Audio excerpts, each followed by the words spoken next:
If you look through old video archives, you'll notice a lot was different back in the year 2000. In fact, back then, on the same day most states were celebrating Martin Luther King Jr. Day, Utah was recognizing Human Rights Day. When the president signed it into law, he didn't sign it in as Human Rights Day. He signed it in as the Dr. Martin Luther King Jr. holiday. For years, Janetta Williams lobbied state lawmakers to change the name. Dr. King had done so much, gave his life for the cause that he believed in. I showed Ms. Williams a Fox 13 News report from January 2000 when the legislature took steps to make the change. All the state offices, local municipalities, schools. That was nice. So does that bring back memories? It does, and Pete Suazo. At the start of the 2000 legislative session, State Senator Pete Suazo filed a bill to change the name of the holiday celebrated on the third Monday of January to Dr. Martin Luther King Jr. Day. Here's what he told Fox 13 News at the time. He contributed so much to this country in terms of opening doors, breaking down prejudice, breaking down desegregation. Representative Dwayne Bordeaux was the House sponsor of the bill.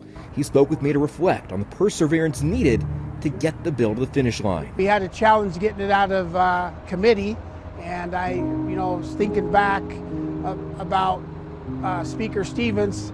A lot of speakers of the House usually don't go into committee, but he had to come in that day to break the tie so he can get it to the floor. After narrowly getting through committee, the bill eventually passed by a wide margin, and in March of 2000 became law.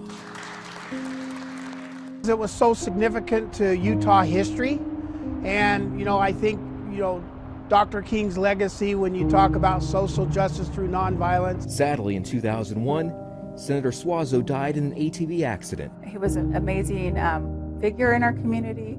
He was the first Chicano to ever be elected to the state Senate.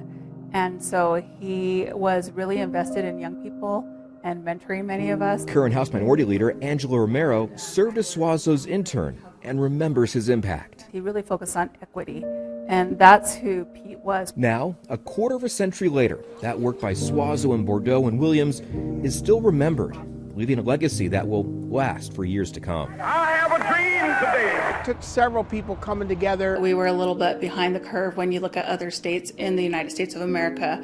And so it's really important for people to understand history so we don't continue to repeat it. My message to the young people is to get involved, and if they are involved, to stay involved, to learn the history and know that people gave up their lives